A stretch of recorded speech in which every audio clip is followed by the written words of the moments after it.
All right, you inquisitive motherfuckers, buckle up. We're going on a trip through history, a history of flight. Ooh, I like We're it. going to be talking about all those crazy contraptions people thought up before we figured out how to, stay the hell off the ground. It is a fascinating history full of some very interesting characters. Interesting. More like batshit insane. True, but also brilliant in their own way. Okay, so let's start at the beginning. Where would you like to begin? Let's go way back to the OG flyer Icarus. You know, the dude who thought he could fly to the sun with some feathers and wax. Yes, a classic tale of ambition and, a fiery downfall. Talk about a cautionary tale, right? Don't fly too close to the sun, kids, or you'll end up a crispy critter. A valuable lesson indeed. But Icarus' story, though a myth, highlights that primal human desire to break free from earthly constraints and soar among the birds, and he wasn't alone. Almost every ancient culture has its own myths and legends about flying creatures and magical flying machines. Oh, yeah, like that Indian flying palace chariot thing. Yeah. The Vimana, exactly, or Ezekiel's chariot from the Bible, all fire and wheels and divine intervention. Clearly, flight has captured our imaginations for millennia. Okay, so ancient myths are cool, but what about actual attempts to fly? Did anyone manage to get their asses off the ground before the Wright brothers came along? There are accounts of some pretty wacky contraptions dating back centuries. Like what? Spill the beans? Take Archytas, a Greek philosopher and mathematician who lived around 400 BC. Okay. He supposedly designed and built a bird-shaped device powered by steam. Some even say it was a type of primitive jet propulsion system. A steam-powered bird. Sounds like something out of the Flintstones. Did that thing actually fly, or was it just a fancy pigeon sculpture? Honestly, the sources are pretty vague. Yours? Some say it flew for a short distance, but the details are sketchy at best. Still, it shows that even way back then, people were trying to figure out the mechanics of flight. I guess you got to give them points for trying, but what about all those dudes who strapped on wings and jumped off towers? I mean, what could go wrong? It was a recurring theme, unfortunately. A really stupid recurring theme. There was this Chinese emperor in the 1st century AD who supposedly had a scout try to glide using bird feathers. Let me guess it didn't end well. The dude supposedly glided for about 100 meters before, you guessed it, eating shit. And then there's Abbas ibn Firnas, who attempted a similar stunt in Spain around the 9th century. Oh, yeah, I've heard of that guy. He covered himself in vulture feathers, built these massive wings, and launched himself off a tower. He actually managed to glide for a bit before, surprise, surprise, crashing and breaking a few bones. You'd think they would learn after the first few face plants. You would think so, wouldn't you? So what, people were just obsessed with wings. What about other methods? Oh yeah, they were trying all sorts of crazy shit. Enter the kite. A kite. Seriously. An invention that might surprise you forget, those flimsy things you see kids playing with in the park, kites, have a long and fascinating history, particularly in China. Okay, I'll bite. What's so fascinating about kites? They were invented there maybe as far back as the 5th century BC.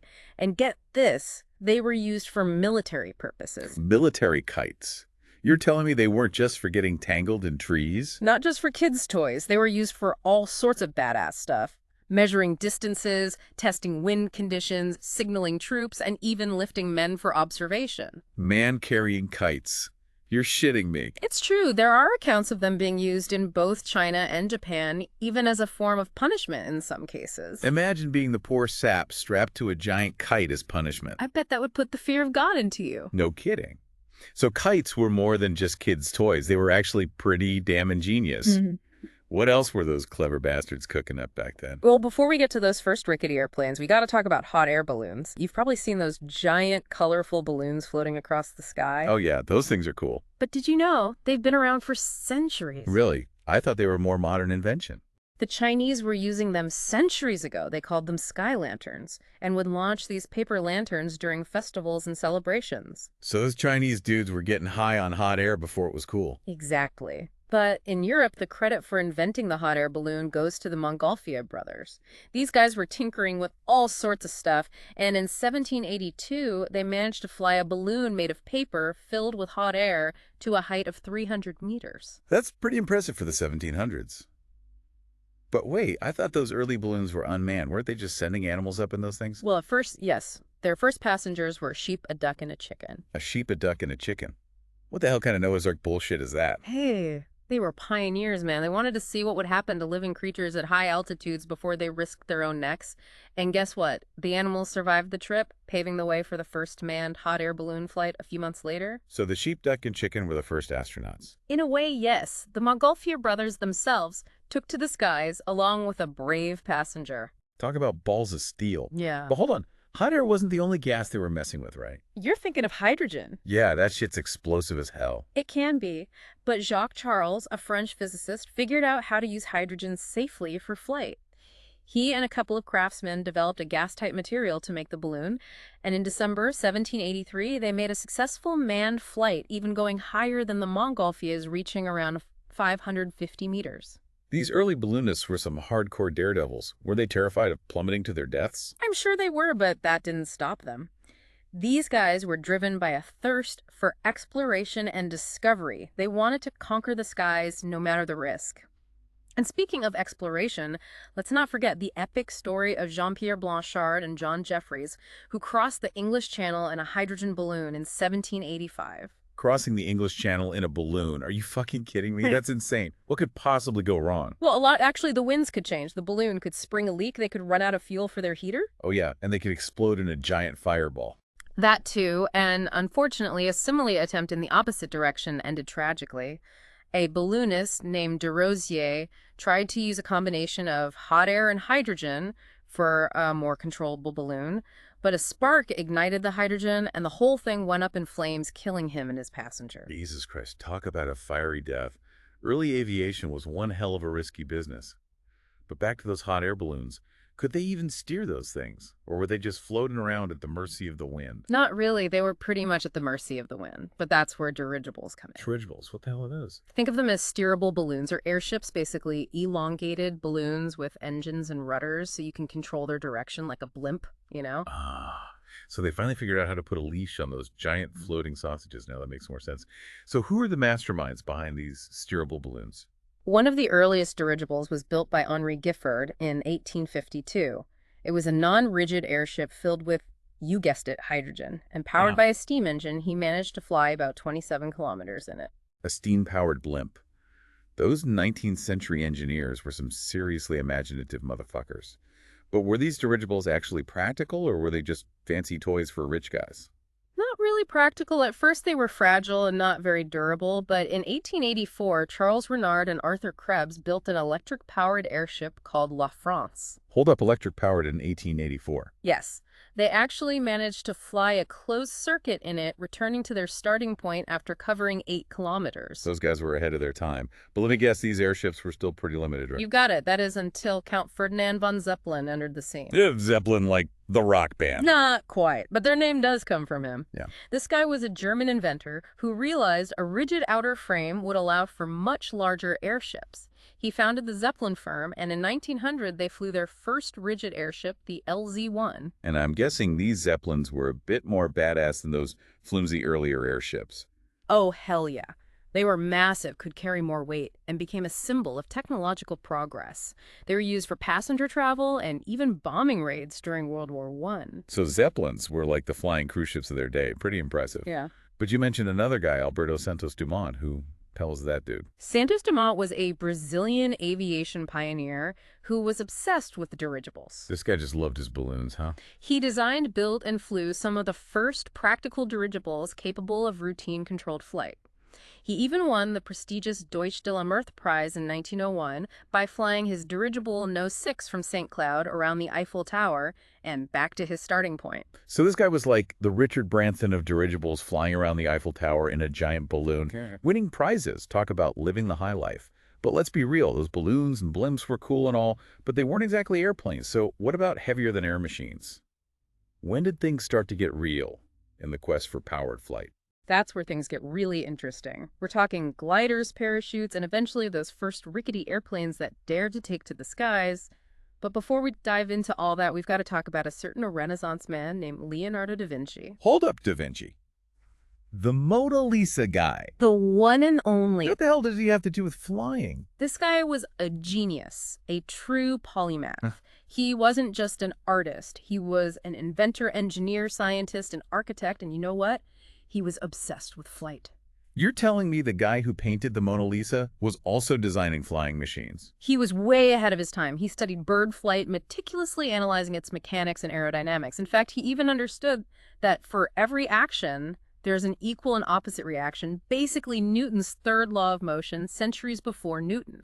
So Da Vinci was basically a physics badass. Damn, that guy could do it all. So what kind of crazy flying machines was he dreaming up? His notebooks are filled with sketches and designs for all sorts of flying contraptions, from ornithopters, which flap their wings like birds, to fixed-wing gliders, and even a design that looks a lot like a helicopter. A helicopter? Are you serious? Da Vinci was designing helicopters in the 15th century. That's mind-blowing. Yeah. Did he actually build any of these flying machines? Or were they just pie-in-the-sky ideas? There's no evidence he ever built a full-scale flying machine, but his designs were incredibly detailed, and many of them were theoretically sound. He even came up with a design for a parachute, a pyramid-shaped contraption that was meant to slow a person's descent from a height. So Da Vinci was basically the godfather of aviation, even if he never actually got off the ground himself. That's pretty damn impressive. But let's get back to those man-carrying kites you mentioned earlier. Did anyone actually try to turn those things into gliders? You bet they did. Some people were taking those kites to the next level and using them for gliding experiments. So they were basically turning those punishment devices into flying machines. One of the earliest examples was a glider built by a Frenchman named Gaston Biot in 1868.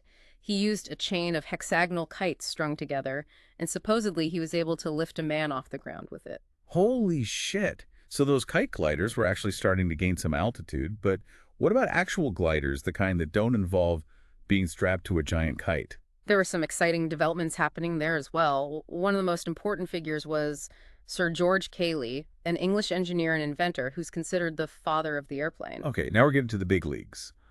What made this Cayley guy so special? Was he just another wingnut with a dream, or did he actually figure some shit out? This guy was a visionary. He was the first to really understand and lay out the principles of heavier-than-air flight. He realized you needed separate systems for lift propulsion and control. He even figured out the importance of a cambered wing, which creates more lift. A cambered wing. Yeah, it's curved on top, so the air has to travel farther and faster over the top of the wing than underneath, creating a pressure difference that lifts the wing up. So he basically drew up the blueprint for the modern airplane. He did. He even built and flew the first successful full-size glider in 1853. It had a distinct wing fuselage and tail, and was inherently stable. It carried the first adult aviator across a valley in England. That's fucking incredible. So Cayley laid the foundation, but what about powered flight? Who were the major players in that race? There were quite a few contenders. One was William Samuel Henson, who, inspired by Cayley's work, designed the aerial steam carriage in 1842.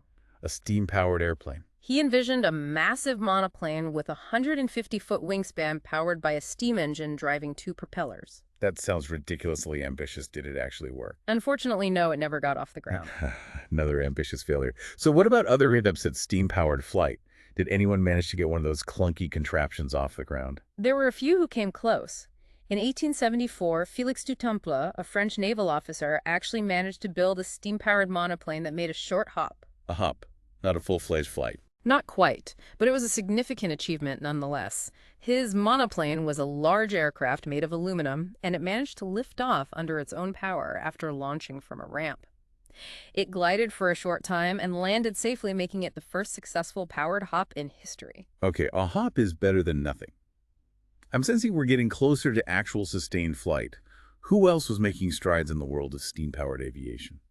Another notable attempt came from Thomas Moya, another Englishman, who built an unmanned tandem-wing aircraft called the aerial steamer.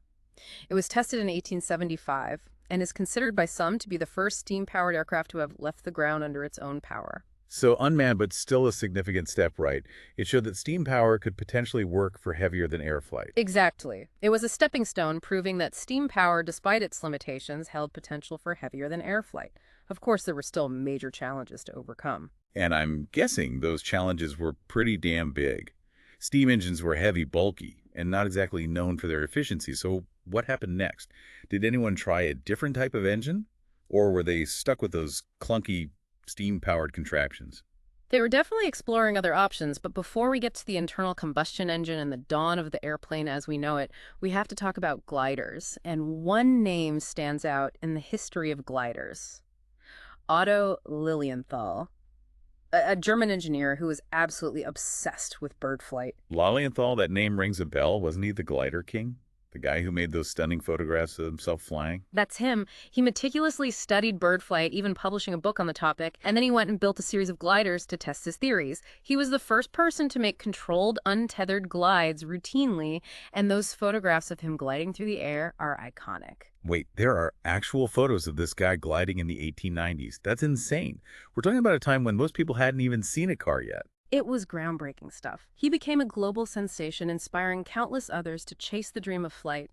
Sadly, he died in a glider crash in 1896. Damn, what a way to go.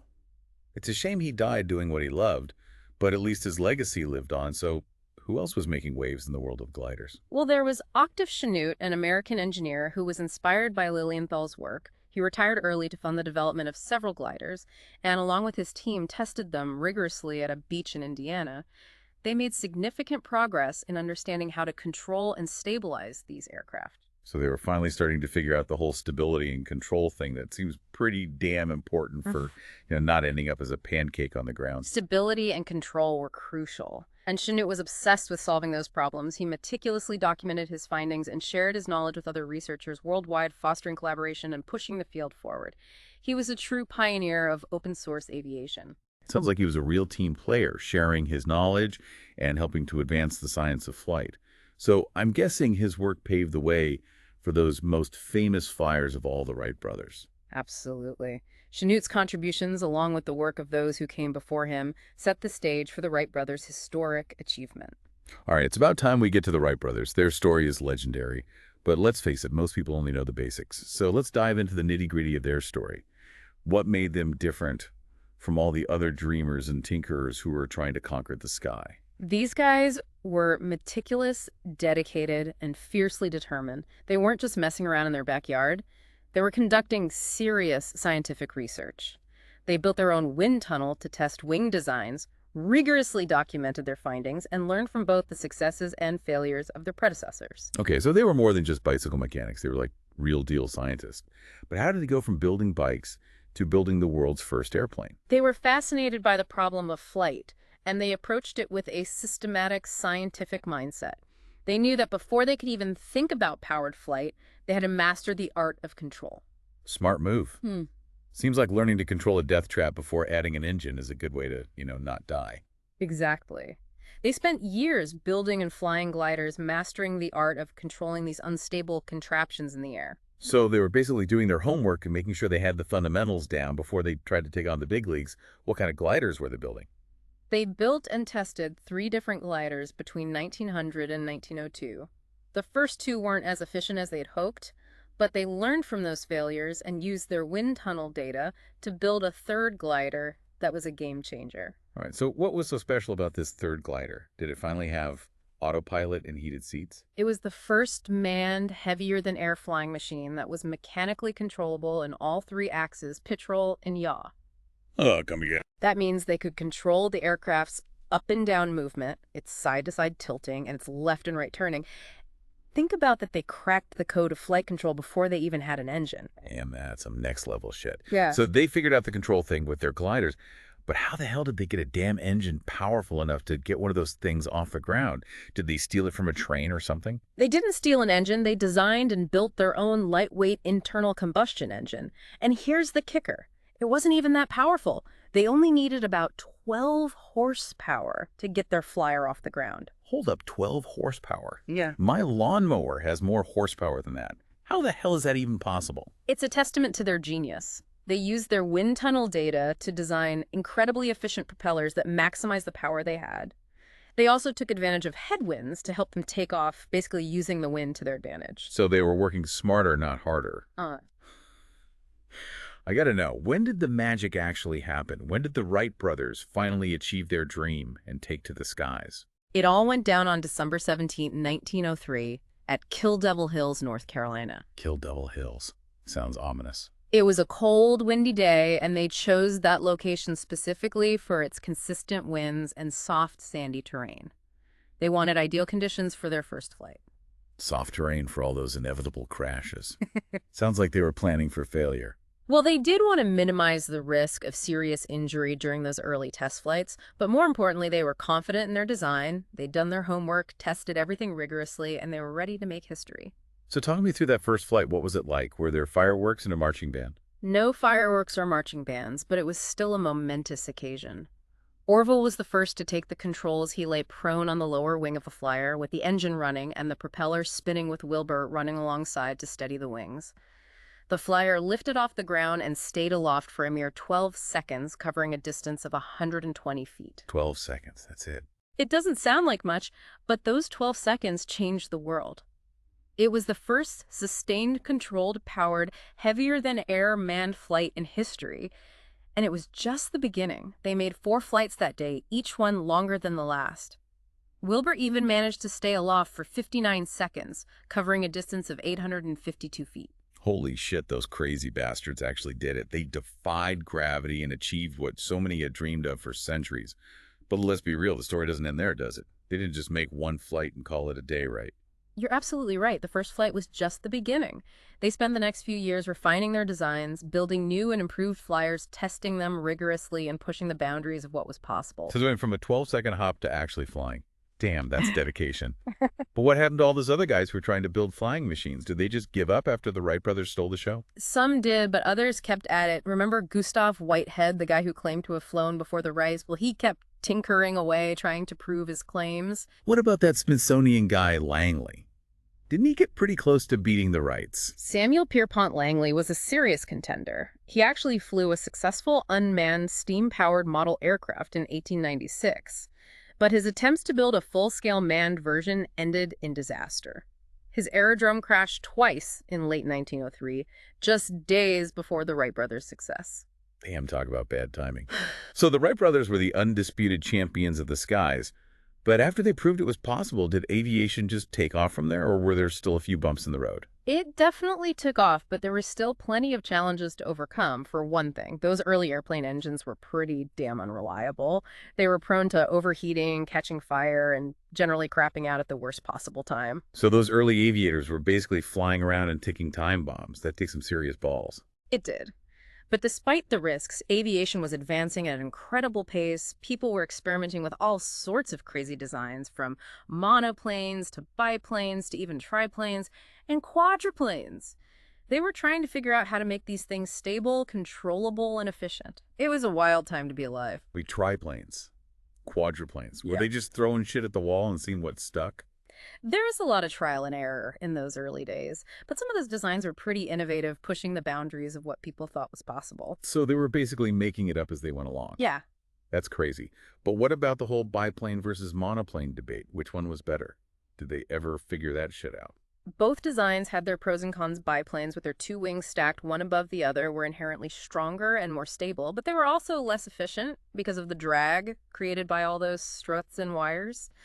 Monoplanes were more streamlined and efficient, but they were also more fragile and prone to structural failure. So it was a trade-off between strength and speed.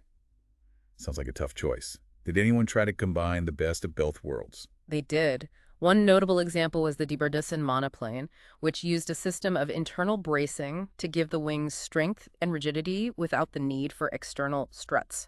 It was a very successful design, and even won the inaugural Schneider Trophy race in 1913. So they were finally starting to refine those designs and make some real progress. What about seaplanes? When did those come into the picture? Was someone just like, hey, I bet we could land one of these things on water? Seaplanes were being developed alongside land-based aircraft. One of the first successful seaplanes was the Hydravion, built by Henri Fabre in France. It was a monoplane with a biplane foreplane and 3 short floats, and it made its first flight in 1910.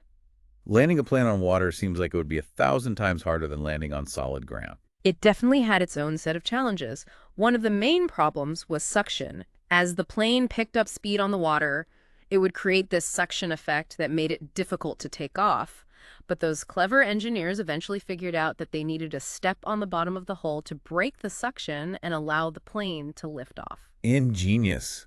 So aviation was progressing rapidly with all these different designs and innovations popping up all over the place. But what about the military? Were they paying attention to all this flying madness? Or were they still stuck in the trenches with their horses and bayonets? Oh, the military was definitely paying attention. It didn't take long for those military minds to realize that these flying machines could be used for more than just joyrides and daredevil stunts. So they saw the potential for these things to be weapons of war. Absolutely. They saw the possibilities for reconnaissance, bombing, and even aerial combat. The skies were about to become a new battleground. So when did airplanes first see action in war? When did things get really serious? The first war to feature airplanes was the Italo-Turkish War of 1911-1912. Italy used airplanes for reconnaissance and bombing missions and marked a turning point in military history. That's insane. We went from strapping feathers to our arms to dropping bombs from the sky in just a few centuries. The pace of technological progress is mind-blowing. It is, isn't it? And those early military planes were pretty basic compared to what we have today. Some of them were literally just modified versions of the civilian aircraft that were being built at the time. So they were basically taking those flimsy, rickety airplanes and slapping some bombs on them. That's hardcore. Right. What were some of those early warplanes? There was the Ettrich Taube, an Austrian monoplane that was known for its distinctive dove-like wing shape. It was used by both Austria-Hungary and Italy in the early days of World War I. And then there was the Fockerspin, a German monoplane that was one of the first aircraft to feature a synchronized machine gun that could fire through the propeller blades. A synchronized machine gun. That's some serious firepower. It was a game changer for aerial combat. It allowed pilots to aim and fire their machine guns without shooting their own propellers off. That's some clever engineering. Yeah. So we've covered a lot of ground here, from those first myths and legends to the first powered flights and the beginnings of military aviation. But before we wrap things up, we've got to talk about helicopters. Ah, yes, helicopters.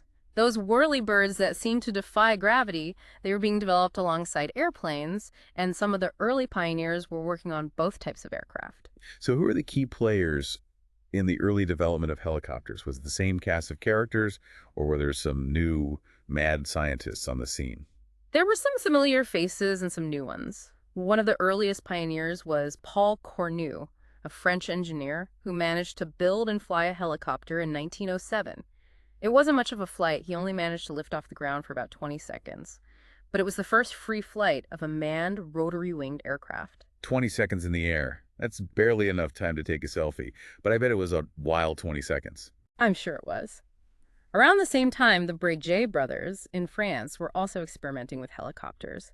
They built a craft called the gyroplane Nu-1, which managed to lift off the ground in a tethered test flight in 1907. So they were basically flying on a leash. Not exactly the freewheeling spirit of those hot air balloonists. It wasn't a true free flight, but it was a step in the right direction. So it sounds like helicopters were lagging behind airplanes in those early days. They were, but that's not surprising. The mechanics of rotary flight are much more complex than fixed-wing flight. It took longer to develop the technology and understanding needed to build practical helicopters. We left off with those first shaky steps towards vertical flight. But getting those whirly-birds off the ground was a whole other level of engineering madness. It's crazy how far helicopters have come since those early days. I mean, we've got those massive Chinook helicopters hauling tanks and troops, sleek attack helicopters spitting fire, and even those little drones buzzing around, filming everything and creeping everyone out. It's incredible, isn't it? But it took decades of innovation, experimentation, and a few spectacular crashes to get here.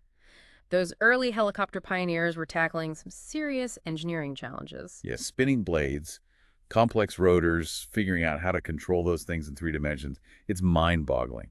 So who were some of the key players in those early days of helicopter development? Well, we've got to give a shout out to the visionary designers who paved the way. Guys like George Cayley, whom we discussed earlier, he wasn't just the father of the airplane, but also dabbled in helicopter concepts as early as the 1840s. His designs, though rudimentary, laid some conceptual groundwork. So the airplane godfather was also thinking about helicopters. That's some serious forward thinking. But those early designs were probably more like spinning tops than actual flying machines, right? They were pretty basic. But then we have folks like the Breguet brothers in France who built the gyroplane No-1, which made that tethered hop in 1907. Remember those guys? Yeah, those are the dudes flying on a leash.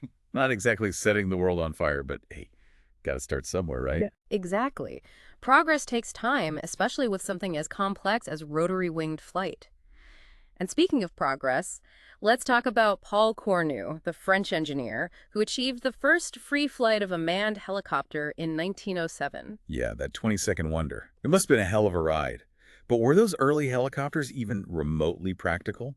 Or were they just death traps waiting to happen? Let's just say safety standards weren't exactly a top priority back then. Those early choppers were rickety contraptions held together with hope and duct tape, prone to vibration instability and unpredictable behavior. Not exactly the kind of thing you'd want to take for a Sunday joyride. Sounds like you needed a death wish to climb into one of those things. But those fearless or maybe crazy pioneers kept pushing the limits, right? So what were some of the major hurdles they had to overcome to make helicopters a reality? Controlling those spinning blades was a huge issue. Early rotor designs were pretty basic, and figuring out how to control the pitch, speed, and angle of those blades to achieve stable lift and maneuverability was a nightmare. Yeah, I bet those things were shaking and rattling like a washing machine on spin cycle. But they eventually figured it out, right? Slowly but surely. Engineers started experimenting with different rotor designs, blade shapes, and control mechanisms. They also had to figure out how to counteract the torque produced by those spinning rotors, which had a nasty habit of making the helicopter spin in the opposite direction. So it was like trying to ride a unicycle while juggling chainsaws. Talk about a recipe for disaster. That's a pretty accurate analogy, but eventually they came up with solutions like tail rotors and coaxial rotors, which helped to stabilize those wild, whirly birds. So they were starting to tame those spinning beasts. But what about engines? Were they still using those clunky steam engines to power these early helicopters? Thankfully, no. Internal combustion engines were making their debut around the same time, providing a much lighter and more powerful option for powering those choppers. Thank God for internal combustion engines. Can you imagine trying to get a helicopter off the ground with a giant steam boiler strapped underneath? It wouldn't have been pretty, but those early internal combustion engines were still pretty primitive and unreliable, prone to overheating and catching fire. So early helicopter pilots had to have nerves of steel and a healthy dose of luck to survive those early flights. So early helicopter flight was basically a combination of cutting-edge engineering and sheer luck. That's a pretty good summary. But despite all the challenges and dangers, those pioneers kept innovating and refining their designs. By the 1930s, helicopters were starting to look and perform more like the machines we know today. So they were finally starting to get a handle on those spinning blades of death. But we've been talking about all these early flying machines in a vacuum. What was happening in the rest of the world while these aviation pioneers were busy trying to defy gravity? The world was changing rapidly in the early 20th century. We had technological advancements, social upheaval, and political tensions brewing all over the globe, and those developments would have a profound impact on the trajectory of aviation. So it wasn't just some isolated group of tinkerers messing around with flying machines. The world was catching up, right? Absolutely. The world was on the brink of major changes, and aviation was about to be swept up in those currents of change. So how did those global events shape the future of aviation? Was it all doom and gloom, or were there some positive developments amidst all the chaos? Well, it was a mixed bag. On the one hand, you had the rise of nationalism and militarism, which would eventually lead to the outbreak of World War I. World War I, the war to end all wars. What a fucking joke that turned out to be. But how did the war affect aviation? Was it just a bunch of rich kids playing with their fancy new toys in the sky? Not exactly. The war accelerated the development of airplanes in ways no one could have predicted. Military leaders quickly realized the strategic potential of aircraft for reconnaissance bombing and even dogfighting. So those early flying machines went from being curiosities to becoming weapons of war. It was a rapid transformation. Governments were pouring money into aviation research and development, and aircraft manufacturers were scrambling to meet the demands of the military. So war was good for the aviation business.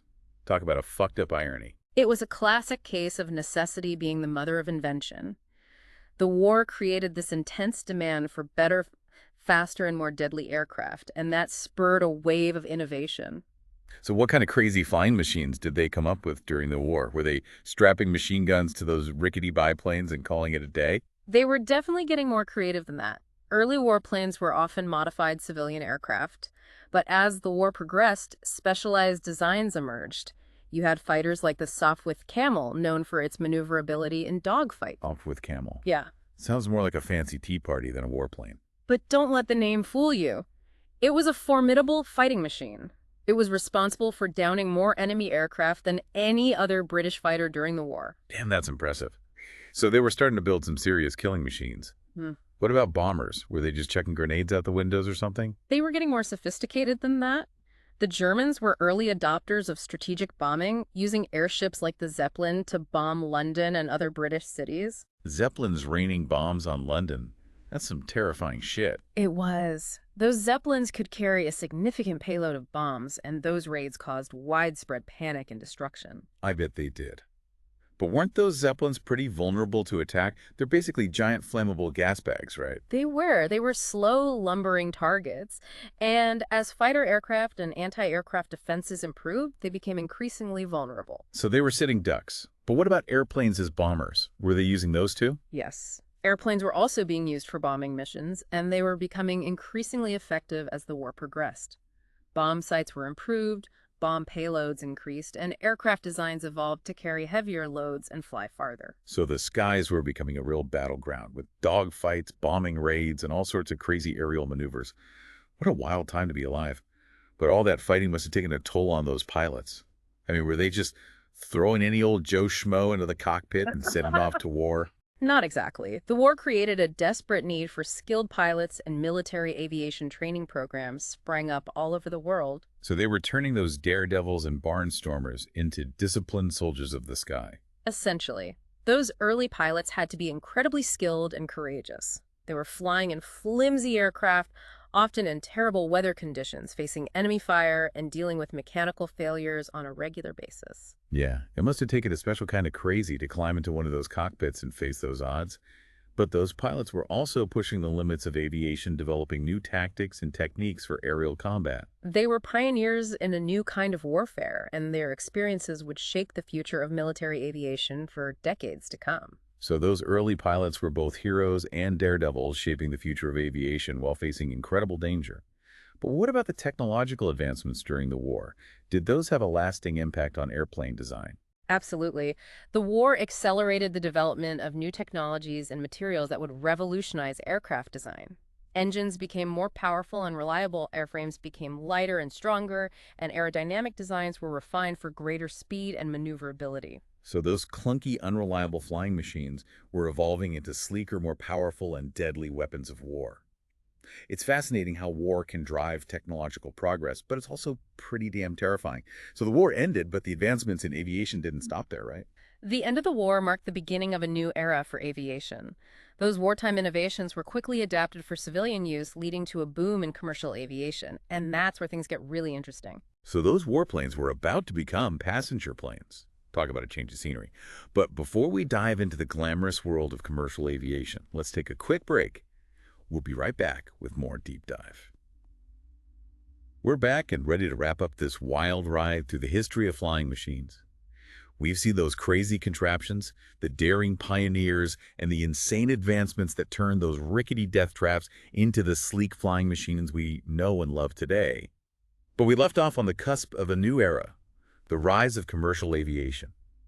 So let's see how those warplanes transformed into those luxurious passenger jets. Well, the transition from warplanes to passenger planes was a pretty bumpy ride. Those early commercial flights were cramped, noisy, unreliable, and probably smelled like a combination of engine oil and vomit. Sounds delightful. But hey, at least you weren't getting shot at, right? Yeah. So how did those early airlines convince people to ditch the trains and boats for those flying tin cans? It was a combination of factors. The war had proven the potential of airplanes for long-distance travel, and the public was fascinated by this new technology. Plus, governments were eager to support the development of commercial aviation, seeing it as a way to boost the economy and promote national prestige.